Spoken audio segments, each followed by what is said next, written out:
We need to go. So, good morning, everybody.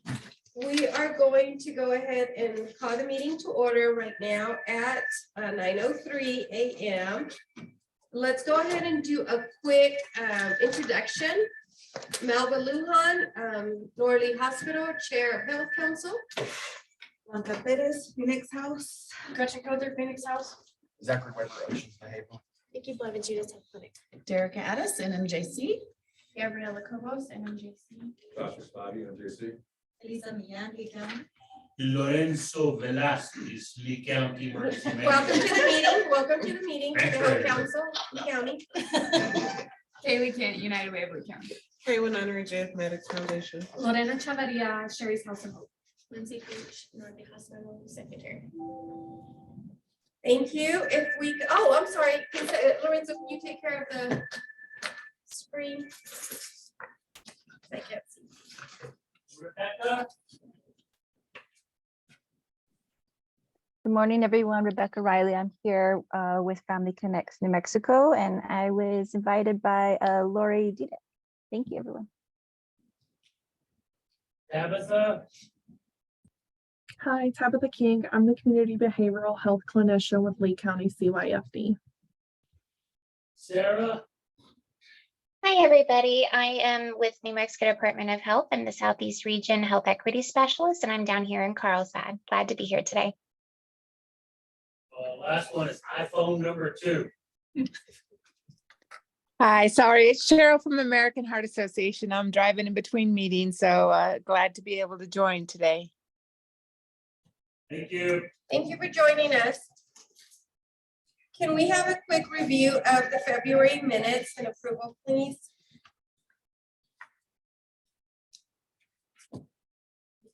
The meetings are right behind today's agenda. Make a motion to. I'll second it. Thank you.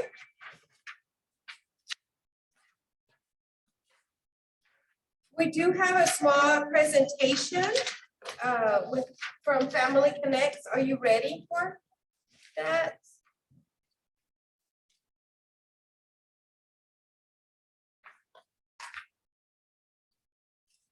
Family Connect.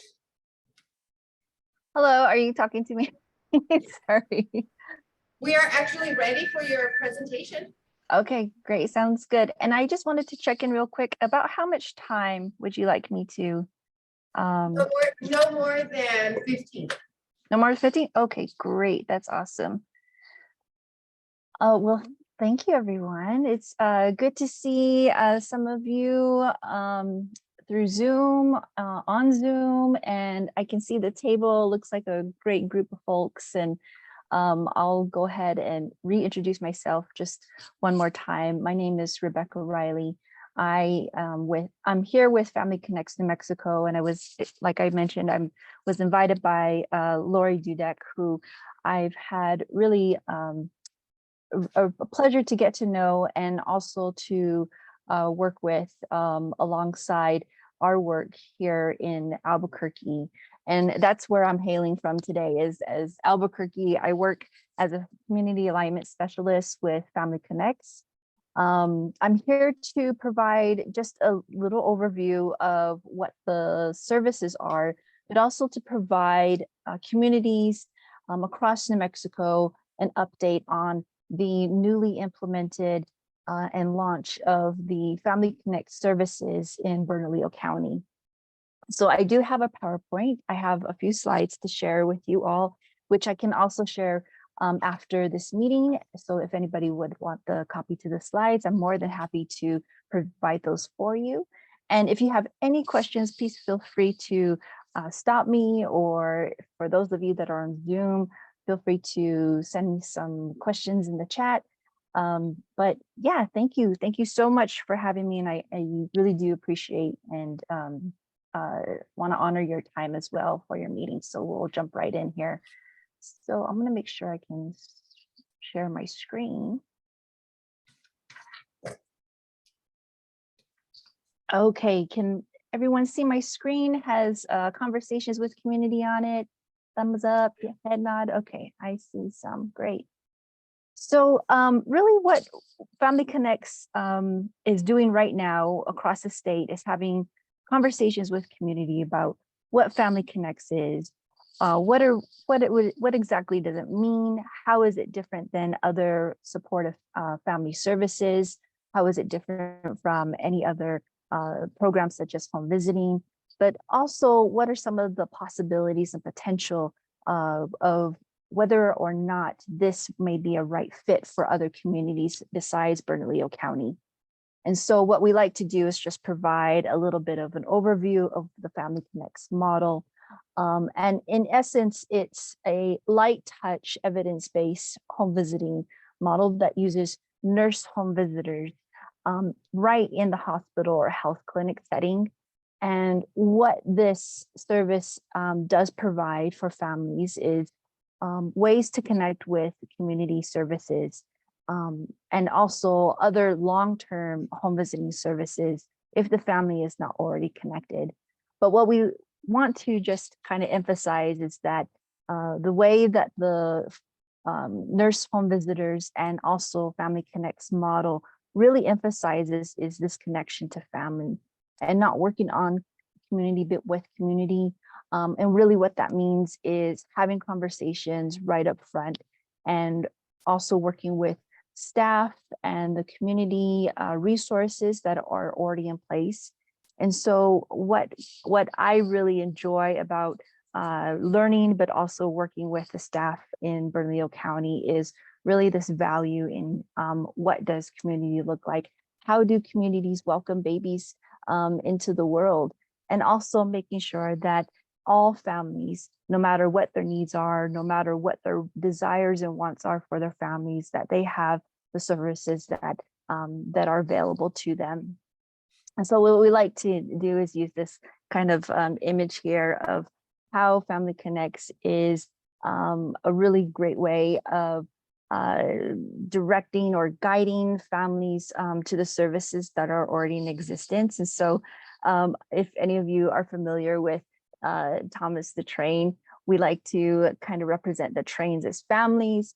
They're in the hospital, birthing families are in the hospital having babies, but right before they go out into the world, they have a chance to talk with a Family Connects nurse home visitor. And that nurse home visitor will have a conversation and hopefully plant the seed, even if families are not ready for services or home visiting itself, but they're at least hearing about what is available to them. And this little train on the side, it's on its own track. We like to represent that as families. Sometimes families are already connected. They have a plan in place. They are already, have their vision of, what the things that they want, and maybe they already are linked to behavioral health services or early intervention. Maybe they are very seasoned families and, they're ready to go on their way with their new baby. And so Family Connects doesn't, I guess in a way, it wants to be able to provide the information, but doesn't necessarily need to enroll every family, even though it is available for all families to use. And so some people like to, they wonder about, what are some of the topics, what are some of the things that a nurse home visitor would talk about with the families? And this is a little bit of example. Even though the model does emphasize maternal and child health, it really does do much more than that. It encompasses all the family members within that is surrounding the baby, that is in the household, and also talking about some of the other things that aren't just immediate after the baby's birth, but what are some of the other things that maybe come up with, such as household safety, or maybe it's parent emotional support. And so those are some of the things that nurse home visitors do cover with families. And one of the things that we like to emphasize is, what we know about parenting, and that, we either as parents or caregivers of other children, or just caregivers in general, sometimes we assume things about family. But one thing that we do kind of rally around, or something that resonates with everyone, is that parenting is not easy at all, right? It's a journey. It's something that we learn over time. And also, as parents become new families with either if it's their first baby or if it's their third baby, parenting still, there's a lot to learn. And so one of the things that we also like to know when working with family is that each baby is born with unique needs, that eligibility across the community is very crucial, especially as we address things like stigma and as we want to make impactful change across the population. But also that when we are talking about new services, especially one like Family Connects hasn't been implemented before in New Mexico. This is the first time. It's been implemented in many different other places, states, cities across the country. But really what's required for successful implementation is that the families, the communities, providers like you all, leadership, are involved in the process of implementation at every step of the way. And so that is something that at Family Connects, we really like to emphasize. This is part of our approach. And I don't necessarily like to dive into all of the great and amazing data behind the evidence-based model, but if anyone is interested in learning more about how it's been implemented, the reports, or any of the data, we would be really, we wouldn't mind in sharing that with, the links and resources that Family Connects. But one thing that we do like to share is that once Family Connects has been implemented, that there does seem to be a trend that at least 95% of families are identifying that they do have a need, or there is some sort of need for additional support. And so that really tells us that, the needs of families is universal. It's when we become parents or when families become new families, they are, identifying that there are other ways, not just that they're in need, but that also support is something that is across all families. So I do have a link here with a video. It's a YouTube video. If you have a chance to listen to it later, it's really great because it's tailored specifically for New Mexico families. And we just like to share that in the slides. But the one thing I do want to get to, I'm looking at my time, I'm about halfway through, so I'm sorry, I'm like zooming through, is our community alignment work. And this is the reason why I'm here with you all today. The map here emphasizes the communities that we have had the pleasure of talking to, really have had great conversations in talking about, is Family Connect something that's possible? Is this something that you feel that the community would want? And so this is just to show kind of the work so far. I work alongside Dominic Rodriguez with DOH. He's the leader of our team that is helping to champion the services across the state. We work in partnership with the state's Early Childhood Education and Care Department now, which fully supports this work, as well as really emphasizing, wanting to see if there's other communities, other counties, groups that are interested in receiving more information about Family Connects. And eventually, soon there will be a formal request for counties to provide either information or intent of whether or not they would like to go through the formal process of implementation. And so we like to just kind of end things with Bernalillo County. Like I had mentioned before, it has launched in a hospital or health clinic in Albuquerque. Nurse home visitors are seeing families now. One home visitor can see as many as, I believe, like 200 families at a time. And so how that works is that a home visitor provides a family, if they consent to services, at least 3 home visits before having a warm handoff with other long-term services. And so it's been really successful. We're seeing a high rate of families wanting home visiting services. And also, we're also seeing a really great response in the community, local coalitions or groups that are helping the nurse home visitors to kind of think about, how services are explained to families, but also, how families are accessing or not accessing services. And so this is kind of a little bit of a taste of the work. And one of the things that I just want to leave with you all today is that I can definitely come back and provide more information, a little bit more detail as well. And also, what are some other groups that you feel like would benefit from hearing this information? I want to give an example of McKinley County. This will be my last point.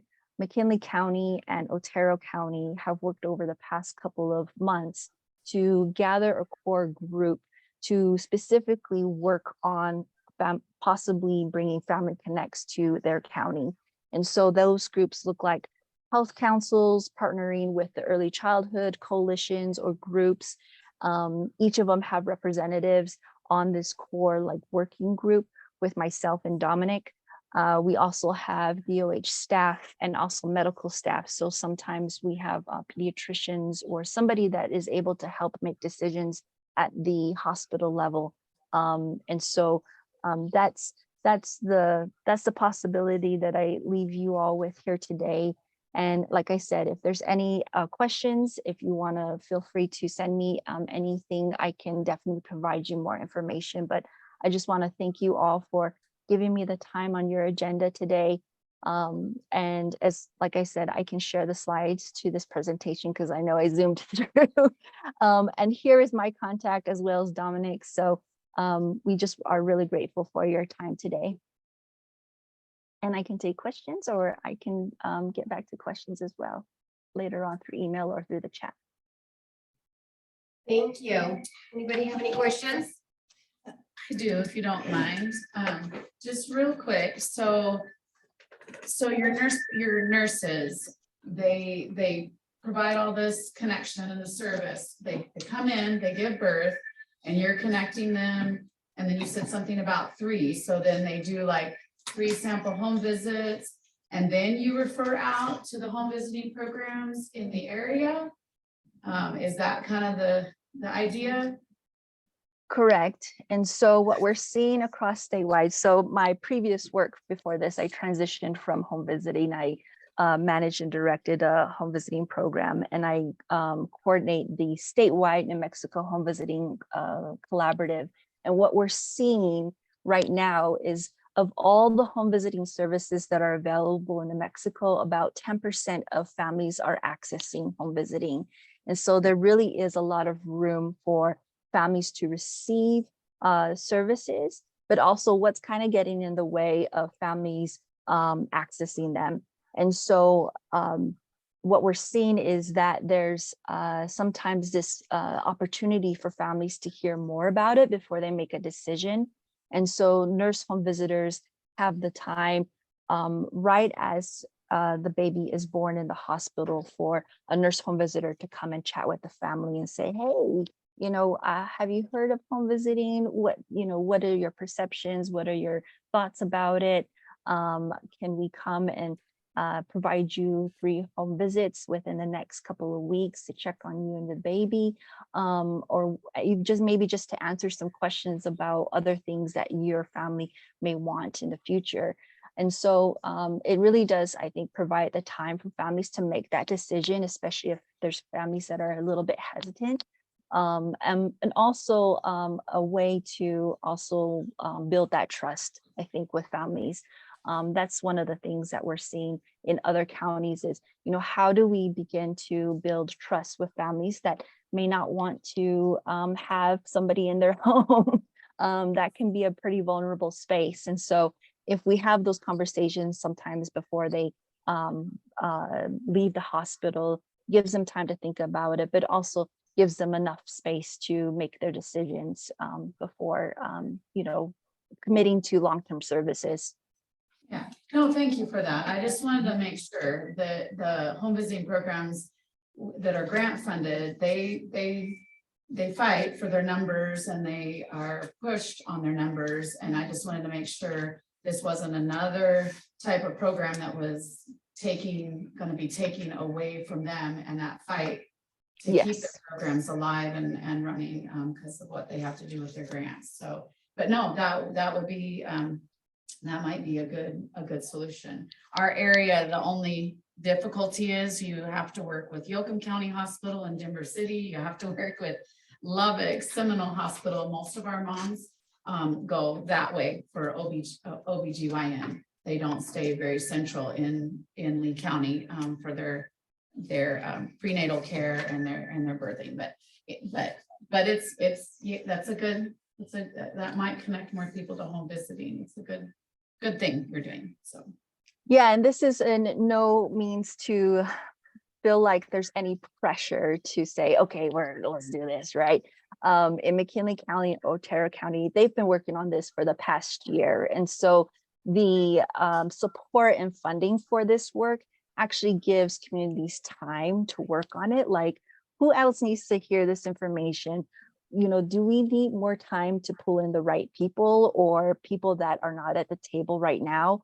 And so my intent here is just to provide the information, but to definitely, if you feel like this is something that you would be interested in, even if after, the process of kind of discovering or looking into, what it is and the details about it, even after that process, you say, you know what, no, this is not, we don't think this is the right fit. That's okay too. So we just want to make sure that every community and county has the opportunity here to hear the information.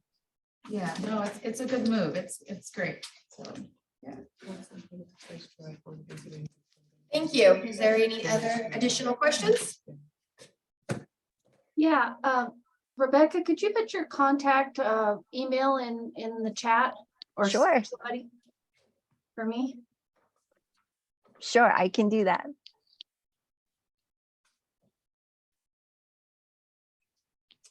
All right. Thank you. Thank you for the presentation. Thank you, everyone. Okay, do we want to do quick introductions? Sure. The two people? That's all right. First off, I apologize for being like some of y'all. I know some of y'all I don't. My Okay. name is Jared Sloan. I'm a substance abuse counselor with the Community Drug Coalition. My boss Leela, the executive director, asked me to start coming, so here I am. Well, you're welcome. Yeah, voluntold. That's it. Glad to be here. Same for me. I apologize for being late. I'm bad in this direction, few places. My name is Ali and I'm with Familia Dental, and I just wanted to I do want to get involved with all these meetings. Okay, My first meeting here. okay, well, But I welcome. worked with, Ali is really good, like about community outreach. Okay. Like anytime we needed. Oh, toothbrushes for you're the hygiene toothbrush kits. lady. Yeah. Okay. And the education, and Okay. setting up trainings, like she's amazing. Okay, well, welcome, welcome. We hope this is the first of many meetings that we'll see. Okay, so we're gonna go, why doesn't anybody tell me when I miss items? We did it. Financial report. Yes. I'll let her talk first, because you said we're pressing time and we can't do it Yeah, like last so month. anyway, let's go ahead and get an approval for the financial report. I'll make a motion to approve. Would you like for an update? First. for the Was there any motion? expenses? There was one for $88. Okay, We see that. what did you spend? Lindsay? Where'd you get donuts? Where'd you get donuts at? Our balance is 16,212. Total balance that we have in our account is 35,145. There's my report. Where's the expense was for? Administrative Administrative. services, Okay. Okay, that's all I have, Madam Chair. thank you. We have a motion. Now I'll make a motion. Okay, thank you. Okay, so we will go on to discussion items. adolescent. Okay, so I talked last time about how we had trouble doing very big projects because we didn't have volunteers. That's just a hard thing to get. But we are gonna partner, we're gonna try to partner with Project XY. They are a group similar to My Power, but they are only stationed at Heiser Middle School right now. And their focus is adolescent men, young men. And it's just gonna be a good way for us to get some sample data. It's obviously not gonna cover the girls, but it'll give us a good opportunity to kind of fill out some of the presentations and information we want to present. And yeah, I think that's a really good, it's a good start for us. It kind of slows us down. It doesn't put our volunteers in as much of a bind. And we're able to hit an adolescent target group. Okay, so I think it's a good partnership because it's both targeting the same. So I think it's great. Thank you. Substance abuse and mental health guidance center. I believe we had somebody from the guidance center today, right? No? Okay. We have Jared down for substance use. Yeah, they're still doing drugs. That's about the update. Okay. Any other updates? I mean, I specifically know What is the drug of choice? Or right now, we're still saying fentanyl, of course. Fentanyl's the big one. You know, it seems that we've had another good year, and I know Mr. Weber can probably support this, that we've had another year where we've seen some additional services come online in New Mexico. So we're seeing people be able to flow into those services pretty well. Not necessarily here locally, but sometimes that's good to get people out and give them a break. But yeah, I mean, other than knowing you guys want me to have some stuff for you, I'm glad to do that. But maybe next meeting you can provide a schedule or a list of services of what you offer. Sometimes we have different people that come through the committee, and I'm glad I can do that right now if you want. So at the Community Drug Coalition, we have some education and community outreach grants. We provide free Narcan. We do everything from training for facilities to individuals. We also pass that out to anybody who comes into our office with an active opiate addiction. They leave us a Narcan. Leela is currently partnered with some state agencies in regards to further education in regards to substance abuse and some community health worker grants. On the treatment side of things, we offer on the adolescent, I heard adolescent get mentioned. All we do for adolescents at this point in time is individual counseling. We will see them for that, specifically for substance abuse. Once we get into the adults, we do individual. We also run a free intensive outpatient substance abuse treatment program. We are abstinence-based. We do not do the whole, smoke weed 13 times a day and call it sober. We do old school stuff. When I say free, we don't bill Medicaid or any of that. It's just provided free. That allows us some control over our programming. It's a high fidelity matrix model program, 16 weeks, lots of drug testing, lots of support. We do a lot of substance abuse education, partnering with different entities, whether that be schools or JPO, that sort of stuff. We have all of our staff are either peer support workers, licensed substance abuse associates, or late acts. Thank you. On the mental health side and behavioral health side, adolescent substance use is becoming a very big demand in Southeast New Mexico. Adolescent. Okay. How young? We're seeing them as, we're getting referrals as young as 9 right now. 9. So I've had at least 12, so. 9 with what substance? Fentanyl, methamphetamines. We're seeing some heroin amongst 16 and up, but not a lot of it, but mostly methamphetamine and fentanyl.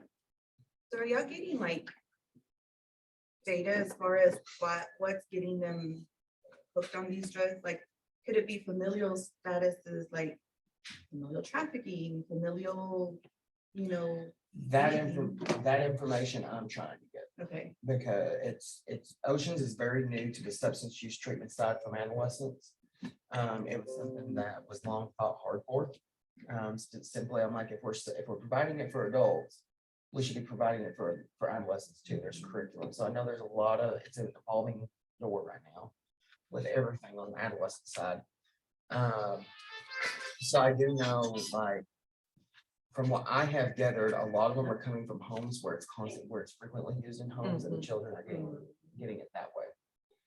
We're seeing most cases that way, but there is some cases where it's coming from the community, and that's where the data is missing.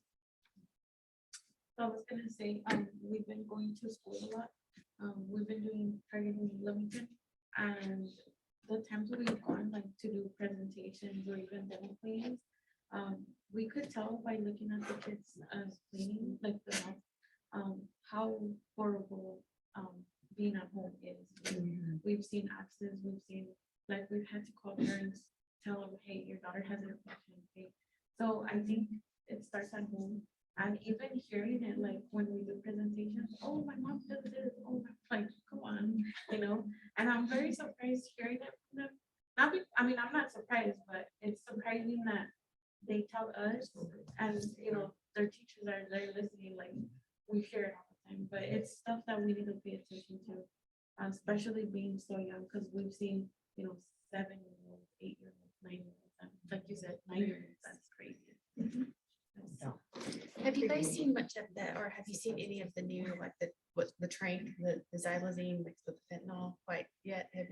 Has that hit our area? I've just There's been reading. rumors. Yeah. There's rumors of it. You know, the interesting thing about fentanyl is ever changing in it. Oh, in and of absolutely. itself. It's not static. So we're seeing some changes in the way that interacts with the, you know, with people's withdrawal and that sort of stuff, but just rumors of the other stuff so far. Good to know. That's a sad topic.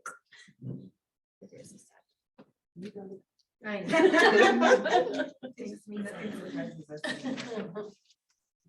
I like my financials, my Medicaid and Medicare reimbursements. Thank you for that topic. We'll move on to chronic disease. I don't believe there's. Happier. Diabetes and nutrition.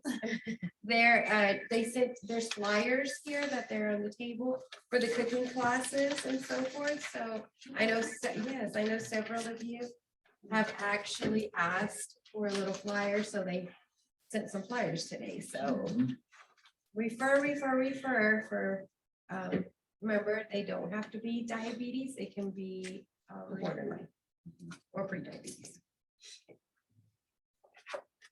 Housing with the homeless relief. Do we have any update from that? We didn't have a meeting last month.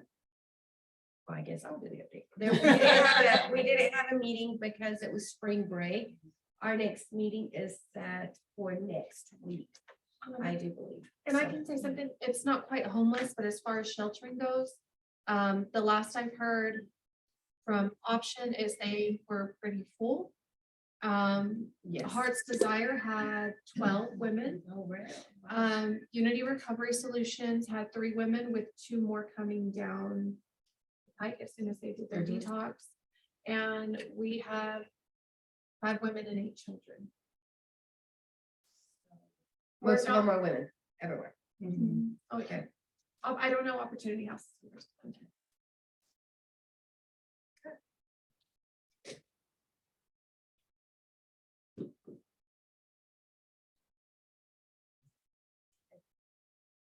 So we'll move on. Are we, any questions on the discussion items?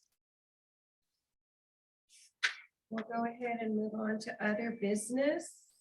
We have a lot of catching up to do. So we are going to do all the catching up today. Vote, we have new members that we have got to vote on, and members that have expired, that their application has actually expired. So we as a council, okay, Okay, so can I have the three of them? So we're gonna go on to the new application first. The Phoenix House, hi Phoenix House. Hello. Phoenix House, and we are adding, it would be Gretchen, correct? And then as her, as an alternate, okay, Gretchen and Blanca. And their application would be effective, they've been attending, but we just realized they did not have applications, so they would be actually a voting member, they would join the quorum. So do we have, I don't- Madam Yes. Chair, before we do any voting or before we put it on the floor, these have to be under action items instead of other business. Oh, okay, And we don't have it, so I'm sorry to say, we'll probably have to put this on the next. on the, for the next one, for the action, okay, Anything that we need to vote on will have to be brought up on the next meeting, sorry. okay. Well, then these will be, oh, for the other, so action items will be the approval of applications, and we have two, that's Phoenix House and two more. And I think we're pending another one coming in, so we'll have four.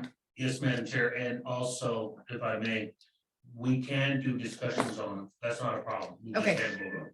Okay, so, well, I mean, it's for the Phoenix House, which, hi Phoenix House, and myself and Vice President Maida as well.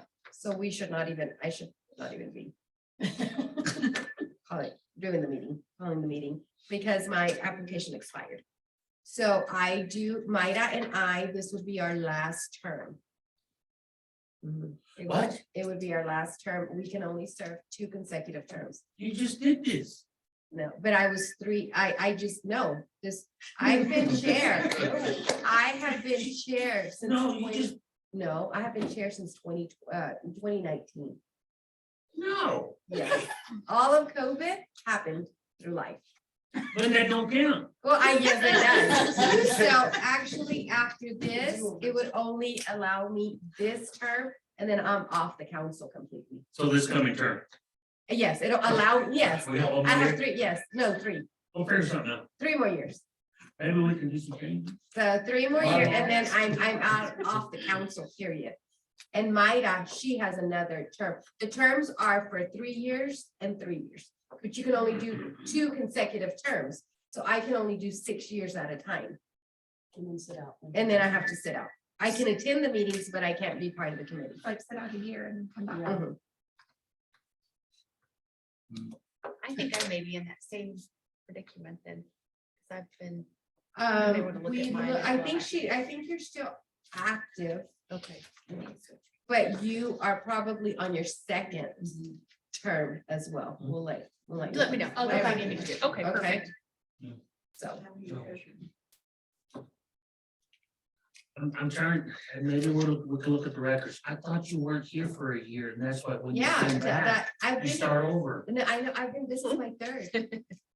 I started 3 years, I did 3 years, I sat out for a year, then I came back and I did 3 years, So you got 3 more to go. 3 years, and I sat out for a year, and then I did 3 years, and I'm on my next one. No, no, This no. is 12 times. No, no, if you sit I was like 19 when I came on. If you sit out, you have to start over again, because you took a break in between. I know, no, I've taken a break So you already. got 6 years to go. You got 3 more to go. I already sat out a year, That's it. and then I sat as just a regular board member for 3 years, and then I went chair.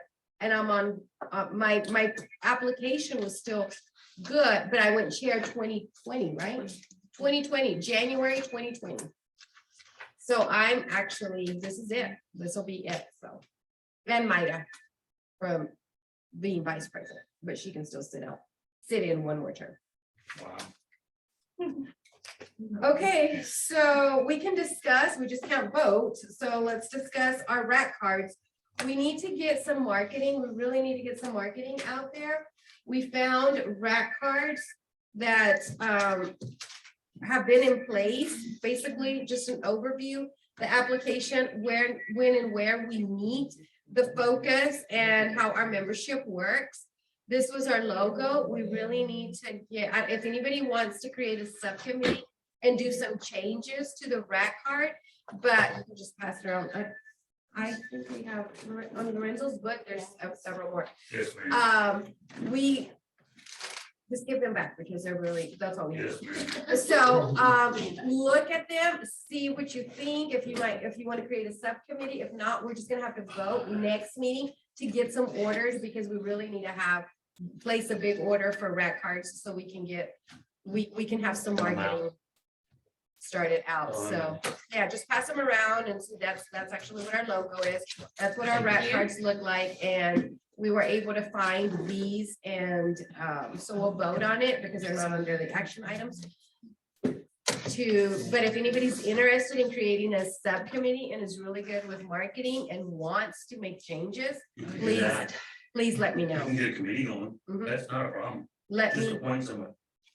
well, I don't know if anybody wants to make changes. I mean, I saw no problem with what the rat card is. I thought it was good. But if anybody says, you know what, maybe we can do this, we can, more than welcome to create, to create a subcommittee on it.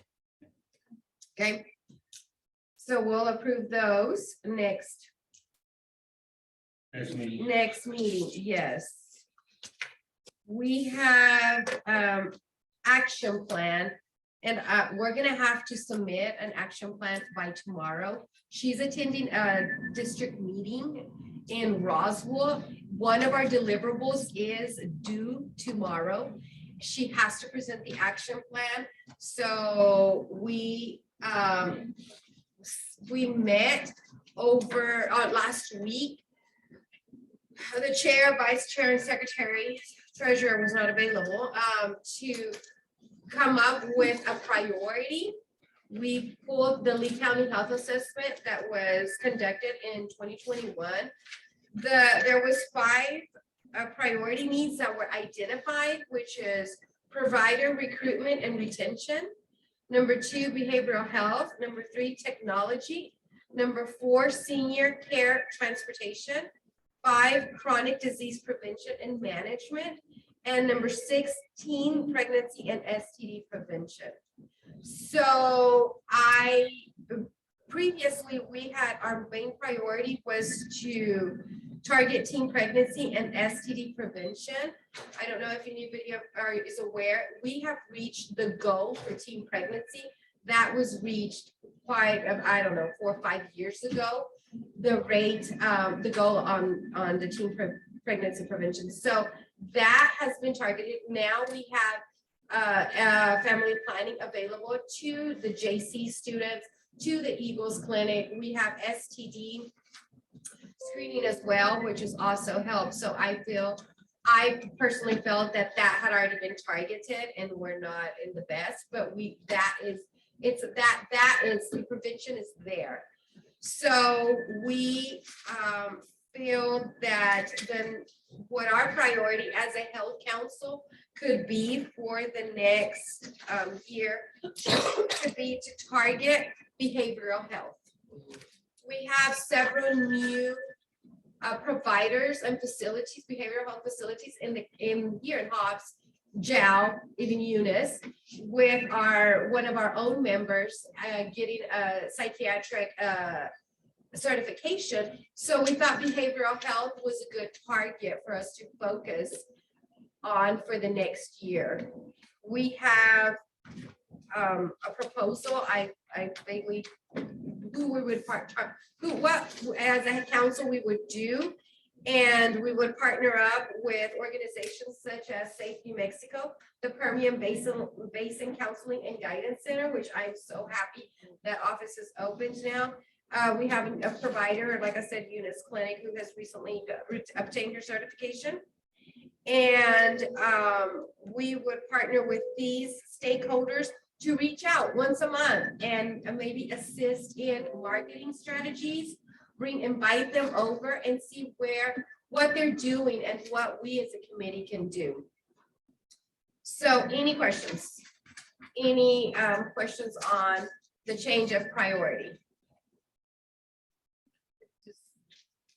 Will this be an annual thing that we look at or? Yes, this is an annual thing.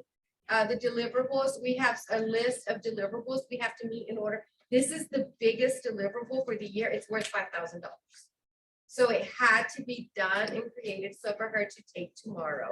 So I will be calling on, if anybody wants to volunteer, we have to put, this is just the small proposal, but we have to put together an action plan. And that I didn't get as far as creating an action plan because in the proposal, I stated we as a committee would either set a subcommittees or as an entire committee, we would come up with the action plan. So I'll put that on the next meeting and put together an action plan to back up the proposal. Any questions? Okay, so please wish Lindsay luck tomorrow, as she's going to represent us. And she will also be taking, I know that we didn't approve the red cards, but she'll also be taking just to get a little of what the council is doing. I also think it's time for us, and it's not even on here, but I also think it's just, I'm gonna do it under comments and suggestions. I think it's time for us to think of maybe a part-time employee that can dedicate a little bit more time to the health council, maybe 5-6 hours a month to put together things as ordering the records, ordering, putting together the action plan, anything like that.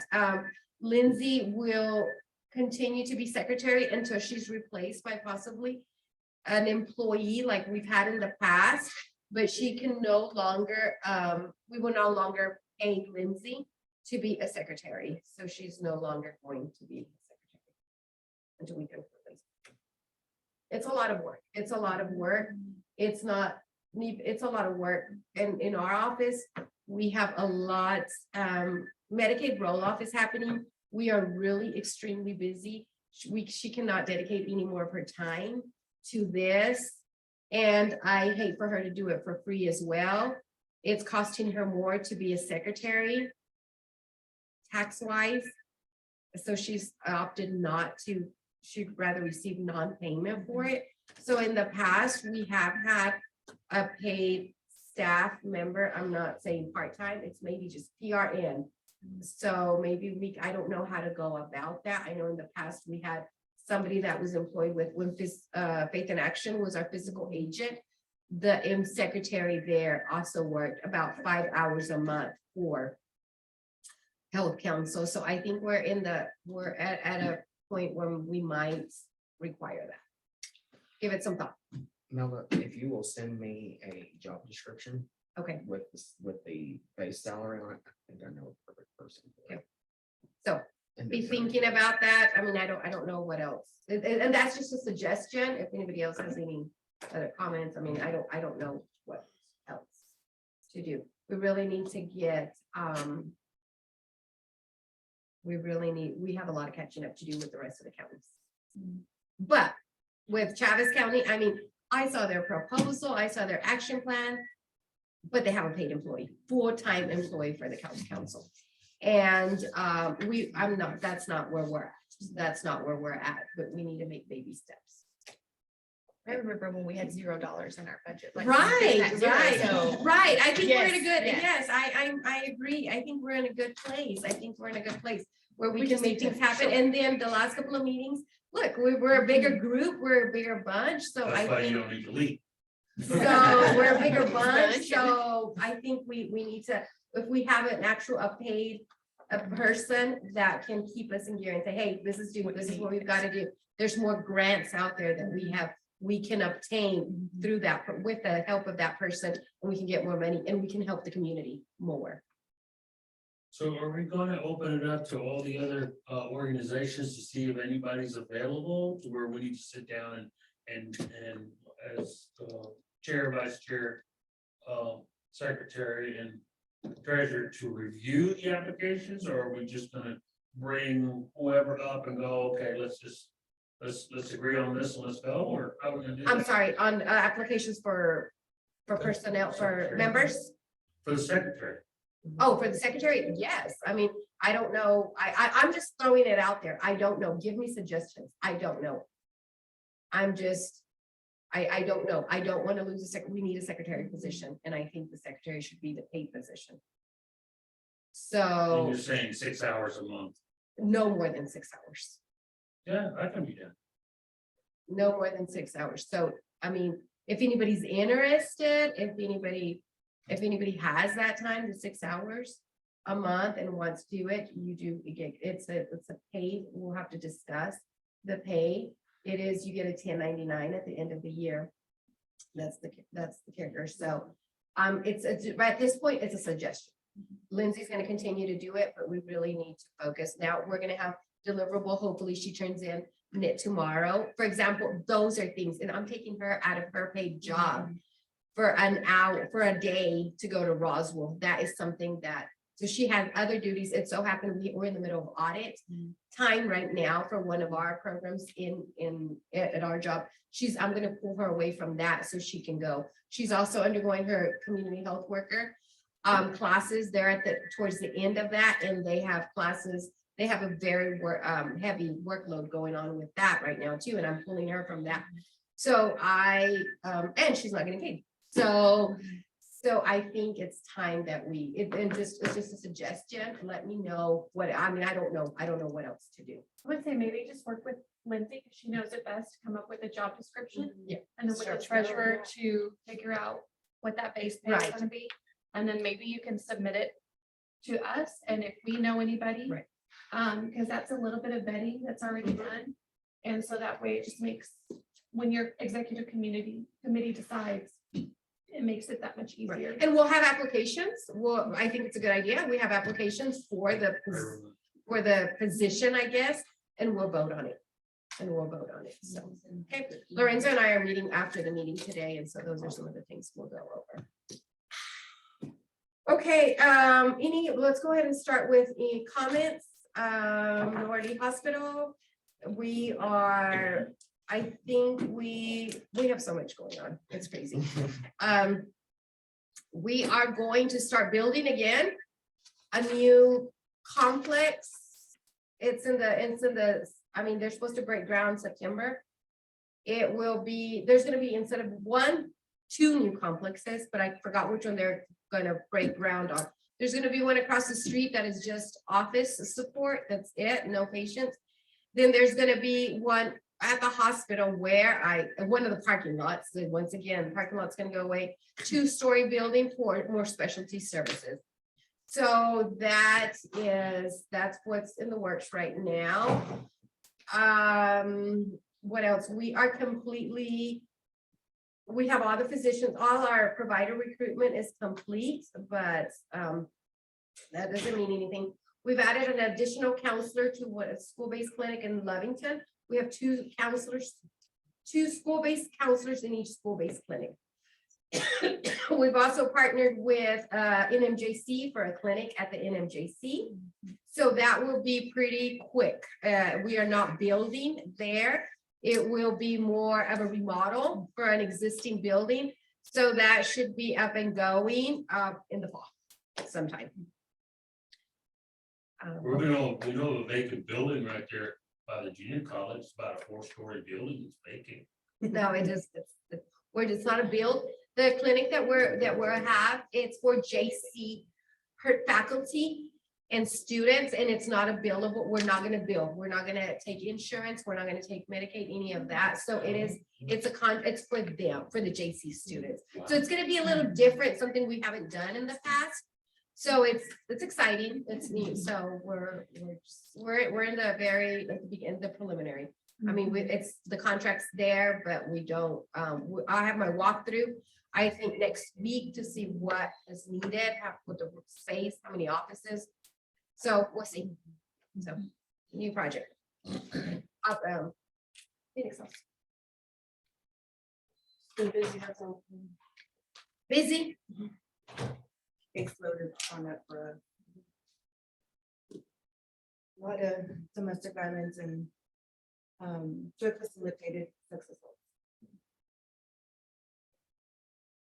Well, that's another side story. Just it's ongoing with us right now. We're seeing a decline in demand, especially amongst adults, for sure. It's definitely just taking a nosedive. And I knew it was going to eventually, but I didn't know when. And I didn't know why, but it just has. I mean, it's across the board. I do know the area hospitals are on deferral.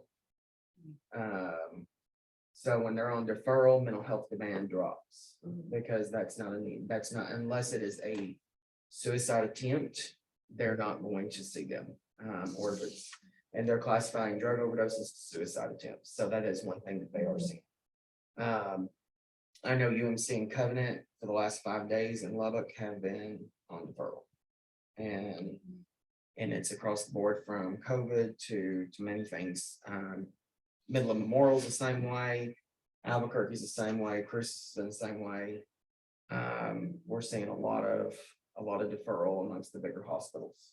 So if they're in deferral, what does that mean for you? So pretty much our business is out the door. Because they don't take the, They won't, they're not a demand. So like if somebody's going in for like acute depression, like we see sometimes in ERs, they're not gonna see them. They're gonna tell them that is outpatient, you need to go to this provider. Well, when that outpatient provider gets on, the outpatient provider does a lot of de-escalation tactics and gets them de-escalated, which is good. okay. But when you're in the inpatient business, it's bad. I hate to say that. But you know, when most of our referrals come from acute care facilities, MHMRs and emergency rooms in hospitals. And when major hospitals are on deferral, well, then all the ERs in the smaller rural countries, like even like Lovington, Hobbs, Roswell, Carlsbad, Artesia, all of them go on the same deferral schedule. Because at that point, they're like, if I can't get this person referred out, I don't want to bring them into my ER. I need to stick. They're basing everything on level of acuity. And it's sad, but that's kind of where we're at right now because the major hospitals are full and they're staying full. The question is how long they're going to stay full is nobody tells me. None of my contacts have told me. And a lot of times it's not that the beds are full or the hospital's full, is that they're full staff wise. Yep. It's the UMC staff, has the had that limit. issue. I do know that. Their case managers are overworked. They're even sending them home because some of them have been working for 72 hours straight. So I do know like Covenant and Lubbock, with them opening up the new addition to their hospital. They got a lot of staff that's training for the services that are going to be offered in the new addition. They're out, so their floors are not as full as they like to see, so they're on deferral. Covenant Children's, I mean, they're running like nobody's business, but they're not seeing a lot of intake and not a lot of mental health inpatient.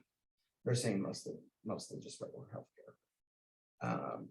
So I mean, it's just, but when you're major hospital, but that's amongst adults, and adolescents is kind of on the is on the decline and hasn't nosedived yet, but I've already said it's coming. I don't know when though.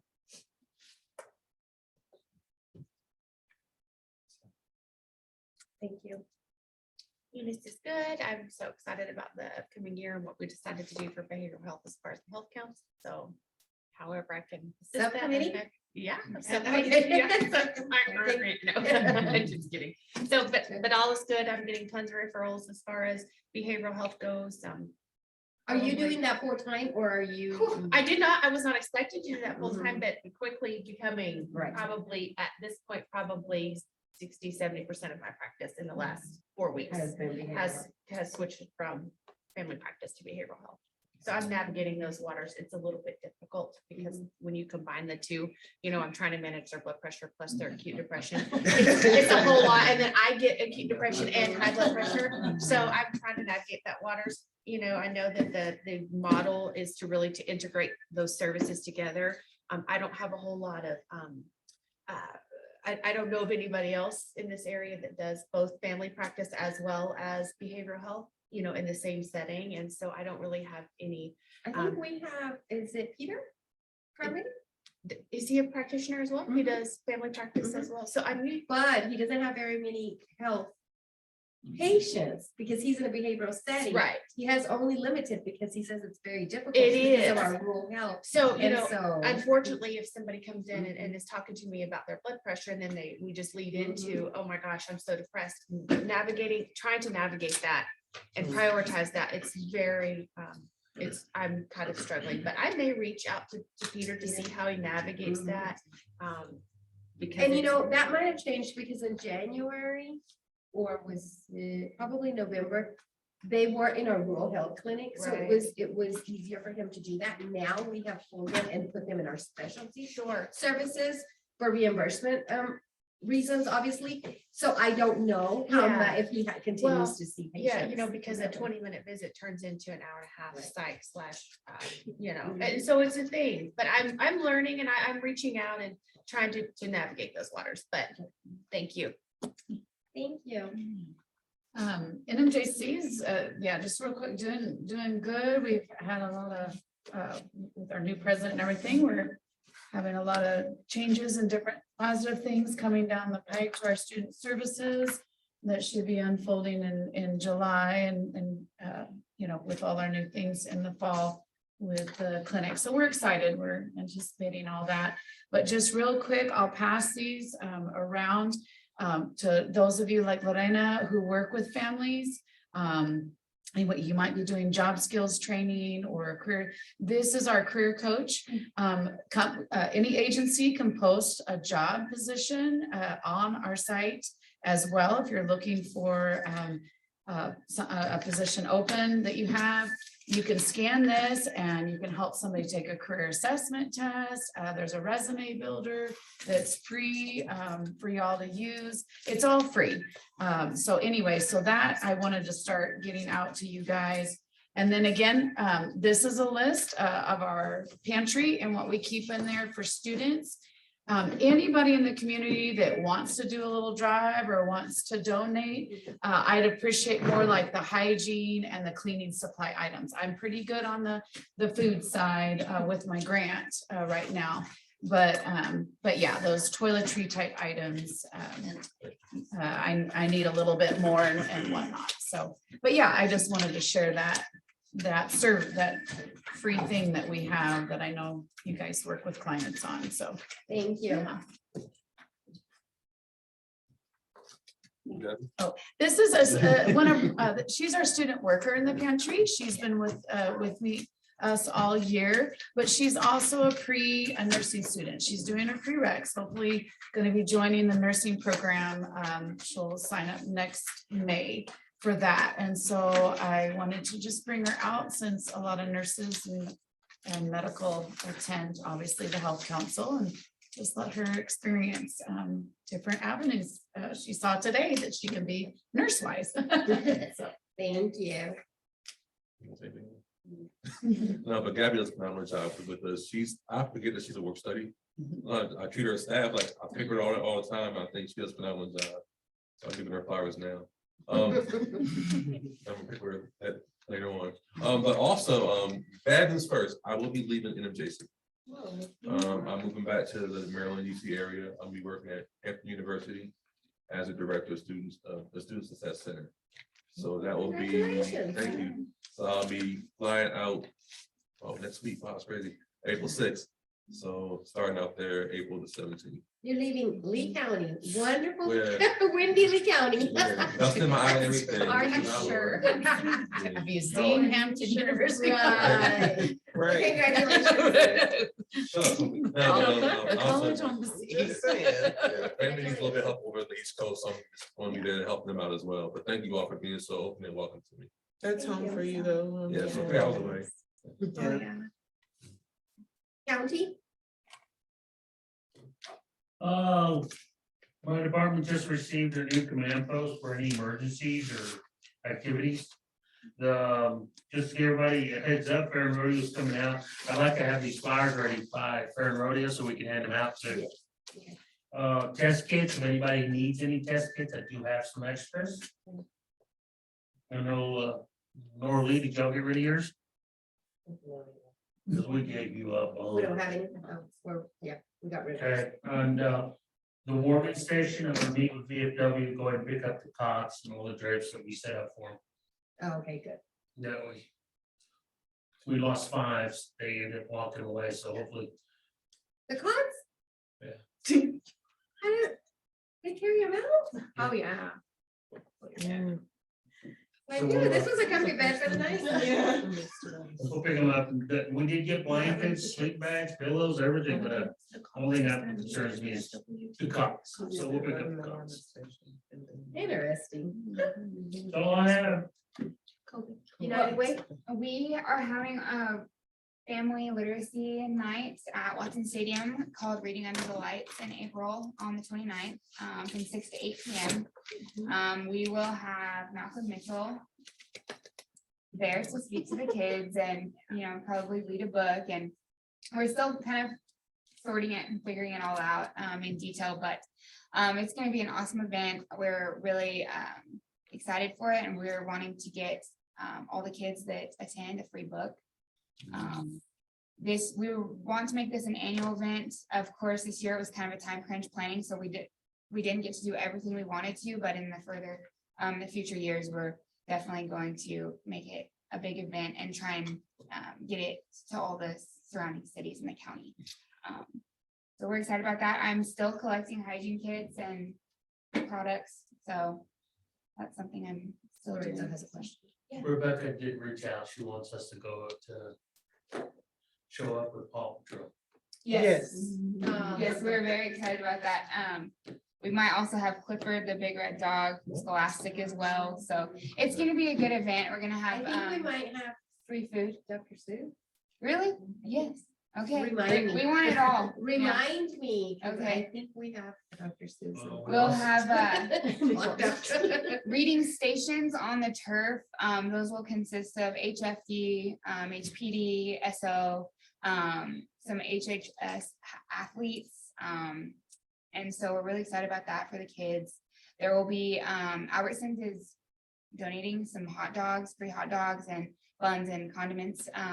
And we're in the works of finding somebody that's going to make those for us and hand them out. 6 to 8. Yes. Yes. April 29th. You will be here. I'll stay for a couple of Okay. Lots of resource tables and vendors as well, so. Okay, as soon as you have a flyer, Yes, please send it to Lindsay so she can send it out. I just got with the lady who was making our flyer yesterday, so we're just waiting. Thank you. I just got excited when Kayla was talking. We're working in collaboration with United Way on that project, and at the foundation, really, we're working on a lot. It's just always I'm not always sure what I can actually share. And so I'm just gonna say that we are still pushing the literacy push in the community. United Way program that they're doing with the Reading Under the Lights is part of kind of a way that we're kind of trying to push that. And then, of course, our community solutions action plan, there'll be summer reading part for that. And we're just pushing literacy in our community from birth to adult because it's needed. Literacy is a big deal, and it affects everybody on all lines. Having parents in homes who can't read, it affects the children. Our workforce, it affects, because the oil field isn't somewhere you can just hop on a truck and join a crew anymore. You have to be able to read. You have to be able to understand computer programs. Our kids need it. Our schools need it. Our community needs this. So that's kind of what we're doing right now. The foundation, just pushing that literacy. Thank you. So I had kind of mentioned that the ladies at our home would be able to partner with CTEC to do a cooking class. So that happened last Tuesday. It was a lot of fun. I went got to go for a little bit. And then of course our board and our girls got to go. And we partnered with Heart's Desire. They came out with us. We just had a really great time. They learned some new knife skills. I've been julienning everything. Everything is julienne now in my house. But we had a really, really good time. We also have Operation Cops Care, and that is this Saturday. It was originally scheduled for the 8th, but we are at the mercy of PD as the volunteers, and the 1st is when they were available. And so we are going to be working from 7:30 to about 1. We're providing breakfast and lunch. Well, actually, our next door neighbor is. They're gonna provide breakfast and lunch to us, and then Devon Energy is providing all the supplies, and PD and community volunteers can come and help us clean up our thrift store, which doesn't sound like the most fun, but you do find really good treasures, and you're allowed to take what you find in the back for now. But it's the reason why it's so important to us. I need to say this because I feel like people kind of assume the thrift store money just kind of goes back and lines our own pockets, but it really goes back into our program and it's used as a true job training site for our ladies. Most of our staff right now are women in the home. And so it really, it gives them a sense of pride. I have one lady that I was worried about acute depression and now she is working and her whole demeanor has changed and she's walking with a pep in her step and there's confidence there that wasn't there before. And so that's a really important type of outreach project to us. So we're excited for that. This Saturday, yes, from 7:30 to about 1, you can come anytime. Bring some friends or your family and I know. Well, and that was the conflict with the police, but they were just like, well, no, that's the day that we have available and can't let the gift horse in the mouth. So I took it. Thank you. As far as me, you all know that I'm here for donations. If anybody needs presentations, donations.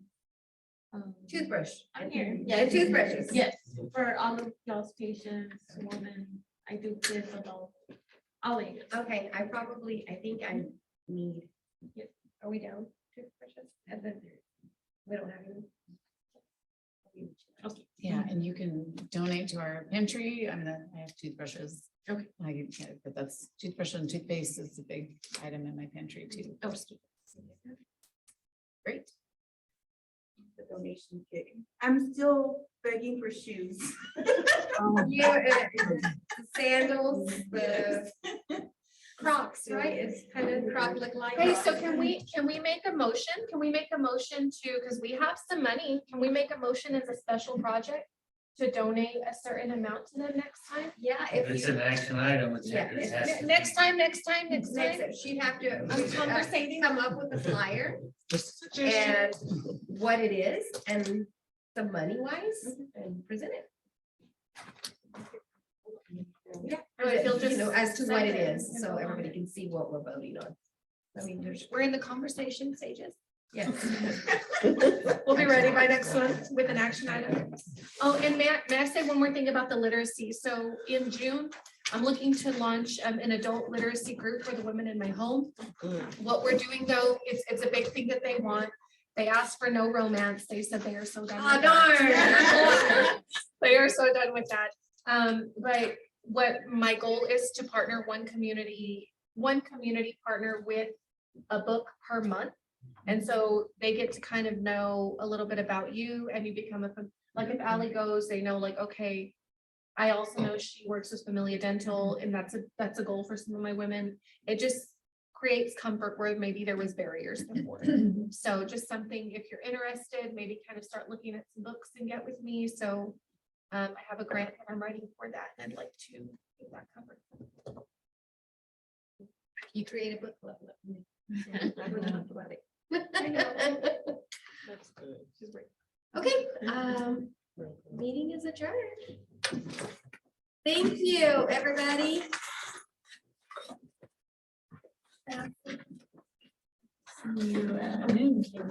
Yes, I know.